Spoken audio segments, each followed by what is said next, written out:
टीकेटी एक इस मामले में आई यूज टू ऑल्सो, जब मैं एस्पिरेंट थी तो मैं भी टीकेटी देखा करती थी. I use to see the toppers talk there also. So for me it is a very great honour कि मुझे भी इसमें बोलने का मौका मिल रहा है. So thank you. नमस्कार, मैं विद्यांशु शेखर झा.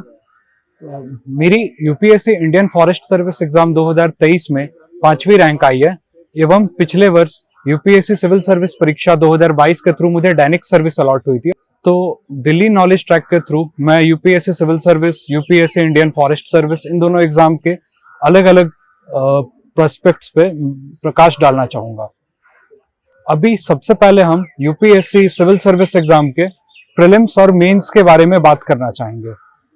प्रीलिम्स एक ऐसा स्टेज रहा है जिसके साथ मेरी लव एंड हेट रिलेशनशिप रही. प्रीलिम्स में मैं 3 बार लगातार फेल होता रहा और ये ऐसा रहा कि पहली बार मैं 2 नंबर से फेल हुआ, दूसरी बार 0.67 से फेल हुआ और तीसरी बार 1 नंबर से फेल हुआ.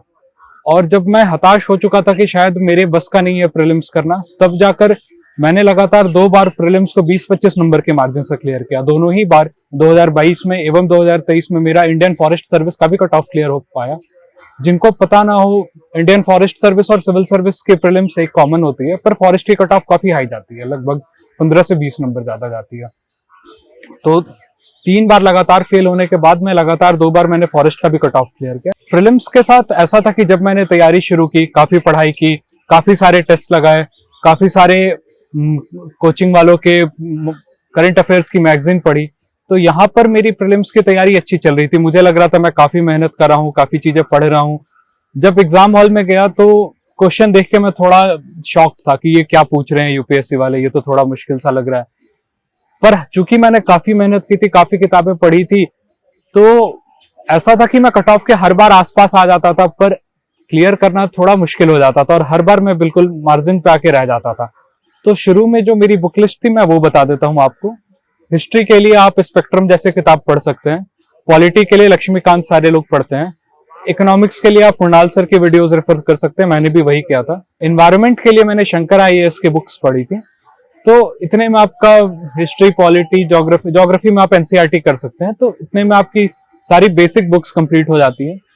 उसके बाद मैंने करंट अफेयर के लिए विजन आईएएस की पीटी 365 पढ़ी थी और जैसा कि मैंने बताया मैंने काफी सारी पढ़ी थी, तो मैं 1-2 और कोचिंग्स के भी करंट अफेयर्स पढ़ लेता था. और मैंने टेस्ट सीरीज भी काफी सारे लगाए थे, कभी विजन आईएएस के, कभी शंकर आईएएस के, कभी फोरम आईएएस के. तो मैं बहुत सारी टेस्ट सीरीज भी करके जाता था. तो ये मेरी शुरुआती ईयर्स की अप्रोच थी. तो एक स्टैटिक कर लेना, एक 2-3 कोचिंग्स के टेस्ट सीरीज कर लेना, करंट अफेयर्स कर लेना. तो जब मेरी तैयारी की शुरुआत हुई तब इतना ज्ञान नहीं था पढ़ने का, तो इनसे मेरे ज्ञान का काफी अर्जन हुआ. और इस ज्ञान के बदौलत मैं कट ऑफ के आसपास तो हर बार पहुंच पा रहा था, पर कभी भी कट ऑफ पार नहीं कर पा रहा था. जैसा मैंने बताया 1 नंबर 2 नंबर से हर बार छूट रहा था. फिर जब 3 बार फेलियर के बाद जब मैं थोड़ा हताश हो गया कि अब क्या करूं, अब मेरे से कहां गलतियां हो रही हैं, तो जो मैंने चेंजेस किए और जिसके बदौलत मैं हर बार लगातार 2 बार 20-25 नंबर के मार्जिन से क्लियर कर पाया, मैं उन चेंजेस पे थोड़ा प्रकाश डालना चाहूंगा.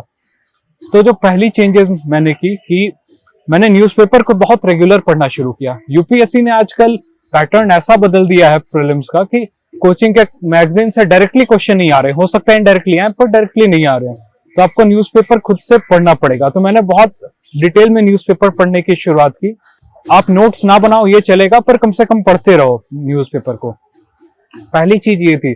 दूसरी चीज, एक कोचिंग है शून्य आईएएस के नाम से, उनकी एक मैगजीन आती है प्रीलिम्स स्पेसिफिक. तो मैंने उस मैगजीन को किया था. वो लोग न्यूज़पेपर बहुत अच्छे से फॉलो करते हैं, स्पेशली द हिंदू न्यूज़पेपर को. तो मैंने उनको किया था. 2022 में 5-7 ऐसे सवाल थे जो सिर्फ शून्य आईएएस की मैगजीन में थे, बाकियों में नहीं थे. तो एक उसने मुझे हेल्प किया. तो न्यूज़पेपर और शून्य आईएएस की मैगजीन एक फर्स्ट चेंज थी जो मैंने करी. सेकंड, विजन आईएएस की पीटी 365 हर साल सब लोग करते हैं, मैंने भी उसको किया था. दूसरा बदलाव जो मैंने किया वो ये था कि मैंने ancient medieval art and culture इनको बहुत अच्छे से किया. एक ये ऐसा एरिया है जहां पर आप बहुत ढंग से लोग इसको कर नहीं पाते और इसके क्वेश्चन भी थोड़े टफ आते हैं.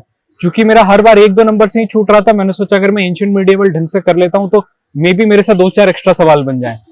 तो इसमें भी मैंने शून्य आईएएस की एक ऑनलाइन कोर्स थी एंशिएंट और मीडिएवल की. तो मैंने शून्य आईएएस के ही इस एंशिएंट और मीडिएवल के कोर्स को ऑप्ट किया और उसको काफी अच्छे से पढ़ा. देखिए इस एग्जाम में आप ये एक्सपेक्टेशन मत रखिए कि अगर आपने कोई किताब पढ़ ली है, कोई नोट्स पढ़ लिए तो क्वेश्चन वहीं से सारे आ जाएंगे। ऐसा कभी नहीं होने वाला। यूपीएससी आपसे हमेशा 10 कदम आगे रहेगी। बात यह है कि अगर आपने लेट्स से एंशिएंट मेडिएवल कहीं से पढ़ लिया, उसको 4-5 बार रिवाइज कर लिया, तो अगर एग्जाम में 10 क्वेश्चन आते हैं तो बाकी स्टूडेंट्स में भी 4-5 कर पाएंगे, आप में भी 6-7 कर पाओगे। अंतर यही वो 2-3 सवाल का होता है जो आप एक्स्ट्रा कर पाओगे। 10 के 10 किसी से नहीं बनने वाले। नहीं, मैंने ये एक्सपेक्टेशन रखी थी कि मेरे नोट से सारे हो जाएंगे, पर वो जो 2-3 सवाल का एज होता है यही कंपटीशन में डिफरेंस क्रिएट करता है। तो दूसरा डिफरेंस मेरा यही था कि मैंने एंशिएंट मेडिएवल उठाए, उसको एक 0 IAS के कोर्स से किया। आप अगर चाहो तो आप ओल्ड एनसीईआरटी पढ़ सकते हो, आप न्यू एनसीईआरटी पढ़ सकते हो। बहुत ज्यादा सोर्सेस के पीछे भागने की जरूरत नहीं है। कोई एक सोर्स को उठाओ और उसको बार बार करो। और ये एडवाइस मैं बाकी सब्जेक्ट्स के लिए भी दूंगा कि अगर पॉलिटी हो गई तो ऐसा नहीं है कि अगर आपने लक्ष्मीकांत पढ़ी, किसी दोस्त ने डीडी वासु कर लिया, तब आप भी डीडी वासु पे लग जाओ। अगर आपने लक्ष्मीकांत पढ़ी है तो उस लक्ष्मीकांत को 10 बार पढ़ो, 5 बार पढ़ो, जितनी बार रिवाइज कर सकते हो करो।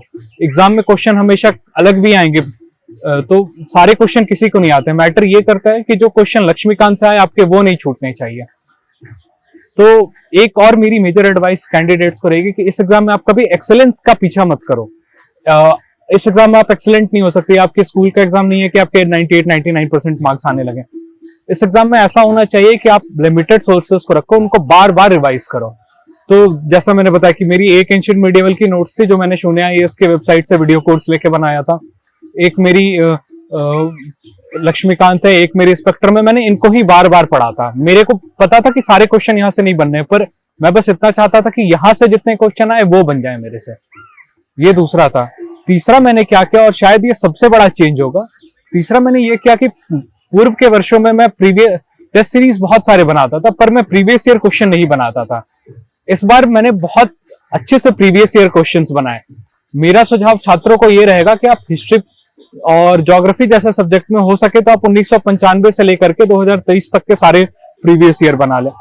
बाकी जितने सब्जेक्ट हो गए जैसे पॉलिटी, इकोनॉमी, एनवायरनमेंट वगैरह, इसमें अगर आप पिछले के 10-12 वर्षों को भी बना लेते हैं 2011 से या 2013 से अब तक के, तो वो काफी रहेगा। तो इसमें आपको 10 से 12 साल के क्वेश्चंस कर लेने हैं। अब प्रीवियस ईयर में क्या करना है, पहला आपको क्वेश्चन बना लेना है। दूसरा, आपको चारों ऑप्शंस को अच्छे से एक्सप्लोर कर लेना है कि इसका यही सही ऑप्शन क्यों था और बाकी तीनों ऑप्शन गलत थे तो क्यों थे। तीसरा, आपको उस पूरे थीम को रिवाइज कर लेना है। जैसे कि अगर किसी साल प्रेसिडेंट इलेक्शन पे क्वेश्चन आता है कि प्रेसिडेंट के इलेक्शन में कौन से स्टेट के पास ज्यादा वोट्स हैं, कौन से स्टेट के एमपीस की वोट की वैल्यू ज्यादा है, तो आपको पूरे प्रेसिडेंट इलेक्शन के थीम को अच्छे से समझ लेना है।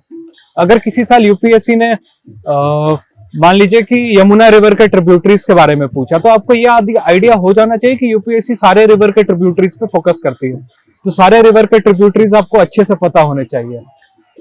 ये कुछ मेजर एरियाज हैं। एक और मेजर एरिया जिसको मैंने उठाया था वो था मैपिंग। तो मैपिंग को मैंने बहुत अच्छे से किया। हर साल 5-10 सवाल मैपिंग से आ रहे हैं और इवन इंटरनेशनल रिलेशन से आ रहे हैं। तो मैपिंग में आपको क्या करना है, environment, places in news, geography, in areas को कर लेना है। आप किसी भी कोचिंग के करंट अफेयर की मैगजीन को उठा सकते हो और आप यहाँ से मैपिंग को कर सकते हैं। सिमिलरली आप इंटरनेशनल रिलेशन और इंटरनेशनल रिलेशन के साथ साथ प्लेसेस इन न्यूज को भी कर सकते हैं। तो अभी के हालों में देखा गया है कि यूपीएससी 15 से 20 सवाल मैपिंग, इंटरनेशनल रिलेशन और प्लेसेस इन न्यूज से पूछ रही है। तो इन दोनों को आपको कर लेना है। पिछले 2-3 सालों में एक नया ट्रेंड भी उभर का आया है, वो है एग्रीकल्चर। तो एग्रीकल्चर भी आप कर सकते हैं।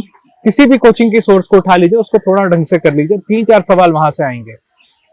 प्रीवियस ईयर क्वेश्चन में एक सुझाव और मैं दे सकता हूँ। एक इंस्टीट्यूट है साइनॉप्सिस IAS के नाम से, उन्होंने बड़े अच्छे से पिछले 15-20 सालों के प्रीवियस ईयर को सब्जेक्ट वाइज, टॉपिक वाइज बना करके दिया हुआ है, पूरा सॉल्व करके दिया है, डिटेल्ड एक्सप्लेनेशन दिया है। तो आप वहां से प्रीवियस ईयर को सॉल्व कर सकते हैं। एक और चेंज जो मैंने अपने अटेम्प्ट में किया वो ये था कि पास्ट के वर्षों में मैं अटेम्प्ट बढ़ाने के चक्कर में मैं 90-95 ऐसे अटेम्प्ट करता था। अब मैंने देखा कि जब कट ऑफ आपकी 75, 80, 85 ही जा रही है तो 90-95 अटेम्प्ट करने का कोई मतलब नहीं था। तो मैंने अपने अप्रोच को चेंज किया और मैंने बस यही किया कि मैं उतने ही क्वेश्चन को अटेम्प्ट करूं जहां पे मैं या तो कॉन्फिडेंट हूं या मुझे कुछ आइडिया लग रहा है। मैंने वो जो हम कहते हैं गेसगिरी या तुक्केबाजी, मैंने वो तुक्केबाजी अवॉइड की। तो अब मैं 80 के आसपास ही अटेम्प्ट करता हूं, पर ये इंश्योर करता हूं कि मेरे नेगेटिव बेवजह ना हो। तो पिछले 2-3 सालों से मैं 80 के आसपास ही अटेम्प्ट करूं और हर साल मेरा फॉरेस्ट का भी कट ऑफ निकल रहा है। तो ये है। और फाइनली एक बात मैं बोलूंगा कि जब आप प्रीवियस ईयर क्वेश्चंस को अच्छे से बनाओगे तो आपको यूपीएससी के एग्जामिनर की काफी माइंडसेट समझ में आएगी कि किस तरह के सवाल सही होते हैं, किस तरह के स्टेटमेंट गलत होते हैं। काफी बार आपको बातें समझ में आएंगी कि कुछ अगर एक्सट्रीम स्टेटमेंट है जहां पे यूपीएससी ओनली की बात कर रहा है कि सिर्फ ये हो सकता है, अगर आप ये कर दोगे तो सारी समस्याएं दूर हो जाएंगी, तो इस तरह के स्टेटमेंट गलत होते हैं यूजुअली। तो जब आप बहुत डिटेल्ड एनालिसिस करोगे प्रीवियस ईयर का, तो ऐसी बातें भी आपको समझ में आएंगी। जैसे इस साल का 2024 का एक सवाल था कि जिसमें यूपीएससी ने पूछा था कि एक मातृत्व के स्वास्थ्य की स्कीम में यूपीए सरकार सेकेंड ट्राइमेस्टर में और थर्ड ट्राइमेस्टर में दवाइयां देंगी, और उसके बाद प्रेगनेंसी के बाद 6 महीने तक दवाइयां देंगी, और बच्चे को भी दवाइयां देंगी। तो क्या है ना कि ऐसे स्टेटमेंट में बहुत सारे फैक्ट है कि पहला second trimester, third trimester, pregnancy, delivery के 6 महीने बाद भी दवाइयां। तो यूपीएससी एग्जामिनर के लिए बहुत ईजी हो जाता है यहाँ पे किसी भी फैक्ट को मैनिपुलेट करना। तो इवन तो मुझे ये कहानी नहीं पता थी, पर मैं समझ रहा था कि यहाँ पे चूंकि इतने सारे फैक्ट है कि शायद कोई गलत हो, तो मैंने बहुत खुशी खुशी इस एग्जाम को, इस फैक्ट को रॉन्ग कर दिया, और वो मेरा आंसर सही निकला। तो जब आप प्रीवियस ईयर एनालाइज करोगे तो आपको एग्जामिनर का माइंडसेट समझ में आएगा कि किस तरह के स्टेटमेंट यूजुअली सही होते हैं, किस तरह के स्टेटमेंट यूजुअली गलत होते हैं। तो ये मेरा मेजर अप्रोच था कि अपने आप सब्जेक्ट को लिमिट करो, न्यूज़पेपर बार बार पढ़ो। शून्य आईएएस के मैंने एंशिएंट मिडिएवल के कोर्स को किया था, मैंने प्रीवियस ईयर क्वेश्चन को बहुत अच्छे से किया, मैंने टेस्ट सीरीज और करंट कोचिंग के करंट अफेयर्स को लिमिट किया, सिर्फ एक कोचिंग की ही किसी टेस्ट सीरीज को और किसी एक कोचिंग के ही करंट अफेयर को किया था। तो ये कुछ मेजर बदलाव थे, और मैंने अपने अटेम्प्ट्स को लिमिट किया था। तो ये मेरी प्रीलिम्स की कहानी हो गई कि शुरू में मैं हर बार 1-2 नंबर से फेल हो रहा था जब मैं बहुत मेहनत कर रहा था।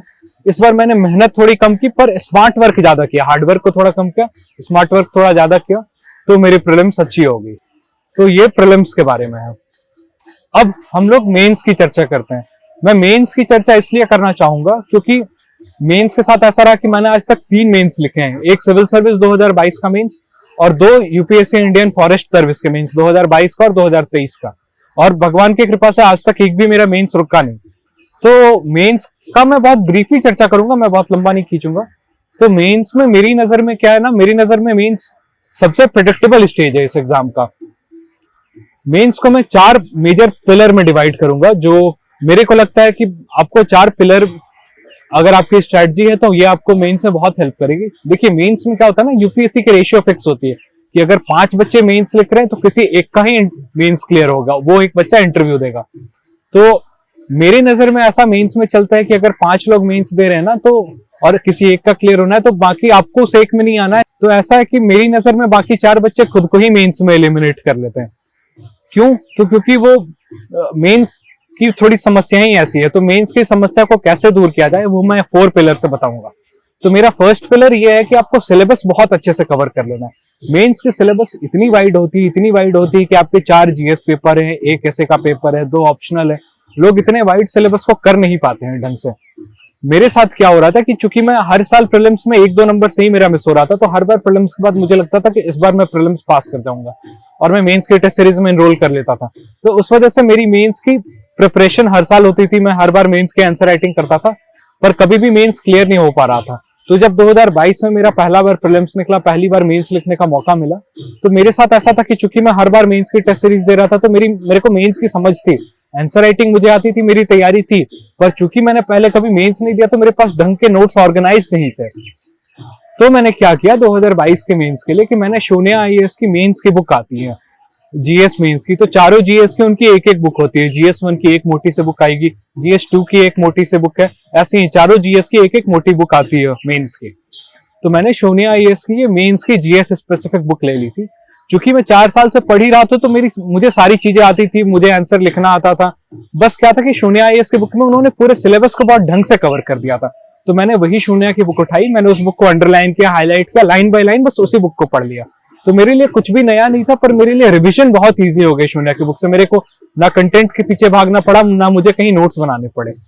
तो आप चाहो तो अगर आपकी प्रिपरेशन अगर थोड़े भी डिस्ट्रेस में है, या अगर आपने शुरुआत ही की है प्रिपरेशन की और आपके पास मेंस स्पेसिफिक नोट्स नहीं है, तो मैं कैंडिडेट को ये रिकमेंड कर सकता हूँ कि आप शून्य आईएएस की बुक खरीद लो मेंस की, बस उस बुक को पढ़ लो। उन्होंने डिसेंट वे में पूरे सिलेबस को कवर कर रखा है। वो मे बी वर्ल्ड्स के सबसे अच्छे नोट्स ना हो मेंस के लिए, पर एक डिसेंट वे में पूरा मेंस कवर्ड है। तो इससे आपका पूरा सिलेबस बहुत कम टाइम में अच्छे से हो जाएगा। मैंने उस बुक के भी कोई नोट्स नहीं बनाए थे, बस बुक को ही अंडरलाइन हाईलाइट कर लिया था। तो ये पहला पिलर है कि आप किसी भी सोर्स के थ्रू पूरे सिलेबस को कवर कर लो। बच्चे सिलेबस नहीं कर पाते और ये उनका पहला परेशानी उनकी हो जाती है प्रिपरेशन में। ये था पहला पिलर कि सिलेबस कवर करना। सेकंड पिलर होता है प्रीवियस ईयर क्वेश्चन। क्या होता है कि लोग जब सिलेबस ही नहीं कर पा रहे तो उनको प्रीवियस ईयर बनाने का भी टाइम नहीं मिलता। और क्या है ना कि यूपीएससी में हर पेपर की सिलेबस बहुत अच्छे से डिफाइंड है, तो यूपीएससी उन्हीं सिलेबस उन्हीं थीम्स पे बहुत क्लियरली पूछती है। तो अगर आप प्रीवियस ईयर करोगे तो आपको ये समझ में आएगा कि सिलेबस के कौन से एरियाज इंपॉर्टेंट है, किस तरह के क्वेश्चन आते हैं। हर साल अगर आपने 10 साल के भी क्वेश्चन बना लिए तो हर साल 2-3 question almost as it is या लगभग सेम क्वेश्चन को थोड़ा सा रिफ्रेश करके पूछ देते हैं या सिमिलर थीम्स से पूछ देते हैं। तो अगर पूरे एग्जाम में 4-5 क्वेश्चन भी ऐसे आ गए जो सिमिलर थीम्स में ही आ गए या सिमिलर सा क्वेश्चन आ गया तो आप कंपटीशन में बहुत आगे निकल जाओगे।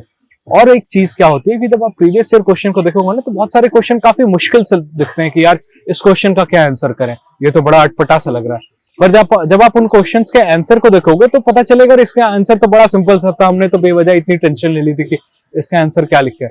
तो प्रीवियस ईयर को सॉल्व करने से ये चीज भी मिलती है। तो यहाँ भी मैंने क्या किया था कि शून्य आईएएस की एक मेंस की 10 साल की सॉल्व प्रीवियस ईयर आती है। तो मेरे पास भी चूंकि टाइम नहीं था, 2022 मेरा फर्स्ट मेंस था, बहुत सारी चीजें पढ़नी होती है, तो इतना टाइम मेरे पास भी नहीं था कि मैं 10 साल के प्रीवियस ईयर सॉल्व कर सकूं।